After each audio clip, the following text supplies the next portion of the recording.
ఓం నమో వెంకటేశాయ. నిన్న బ్లాగ్‌లో అయితే అందరికైతే నేను చెప్పాను. మాకైతే సుప్రభాత సేవ వచ్చిందని. మీరైతే సుప్రభాత సేవ విని తరించండి.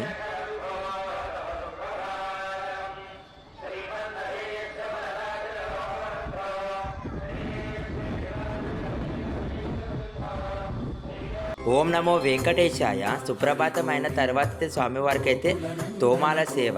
తోమాల సేవ అంటే స్వామివారికి గంగాజలం తెచ్చి కళ్ళు నేత్రాలు కాలు కడిగిన తర్వాత స్వామివారికి అయితే పూల అలంకరణ. పూలు అంటే మన ఆర్లు కొత్త ఆర్లు తెచ్చి అలంకరణ అయితే చేస్తారు.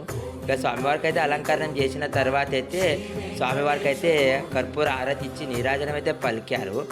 దాని తర్వాత స్వామివారికి అయితే నవనీత హారతి. నవనీత హారతి అంటే మన వెన్నెతోటి కన్నయ్యకు నవనీత హారతి అయితే ఇచ్చారు.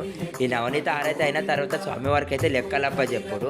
లెక్కలప్ప చెప్పుడు అంటే స్వామివారికి మన ఉండి ఆయుధం ఎంత వచ్చింది, ఎన్ని మంది అన్నదానం చేశారు, ఎన్ని మంది తలనీలాలు సమర్పించుకున్నారు స్వామివారికి అని.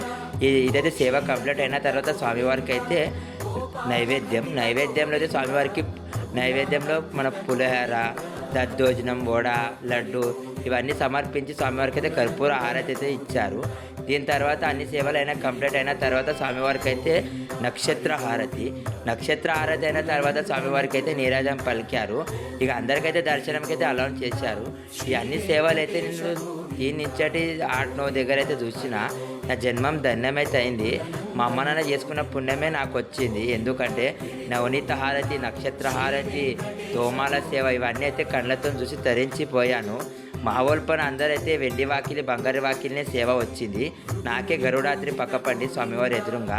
మా వాళ్ళందరూ ఏం చెప్తారు వాళ్ళ మనసులో మాట మీరందరూ వినాలి. చాలా మంచి సేవ చేశారు.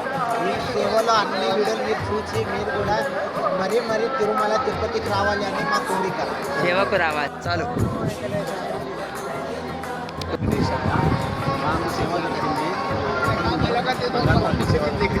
మేము వచ్చినాము, చాలా మంచి అనిపించింది. మంచిగా అనిపించింది వచ్చినందుకు. మను తిరుపతి వచ్చి ధన్యమైంది. ఈ వాటికి మా సేవ కంప్లీట్ అయిపోయింది. అందరూ రావాలి. మా జన్మ ధన్యమైంది. అందరైతే సేవకు రావాలి. స్వామివారి కృపా కటాక్షలు పొందాలని కోరుకుంటున్నాను.